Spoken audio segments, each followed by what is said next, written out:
Kundi la Houthi nchini Yemen limerusha makombora ya ballistic kuelekea Saudi Arabia baada ya mashambulizi dhidi ya uwanja wa ndege wa kimataifa wa Sanaa, kwa mujibu wa muungano unaoongozwa na Saudi Arabia nchini Yemen. Msemaji wa muungano huo, Turki Al-Malik, amesema mifumo ya ulinzi wa anga ilifanikiwa kudungua kombora la ballistic lililorushwa na Houthi kuelekea eneo la kusini mwa Saudi Arabia.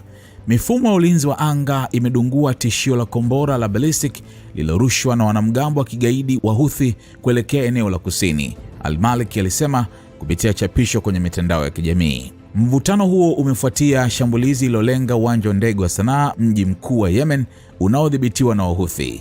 Serikali ya Yemen inayotambuliwa kimataifa imesema shambulizi hilo lililenga njia ya kurukia na kutua ndege ili kuzuia ndege ya Iran kutua. Ndege hiyo inaripotiwa kuwa ilikuwa imebeba ujumbe kutoka kundi la Houthi linaloungwa mkono na Iran. Hata hivyo, Houthi baadaye walisema ndege hiyo ya Iran ilitua salama. Iran imelaani shambulizi hilo, ikilitaja kuwa ni ukiukaji wa sheria za kimataifa na mamlaka ya Yemen. Msemaji wa Wizara ya Mambo ya Nje ya Iran, Ismail Baghai, amesema shambulizi hilo pia ni ukiukaji wa mkataba wa Umoja wa Mataifa na shambulio dhidi ya ukamilifu wa mipaka ya Yemen.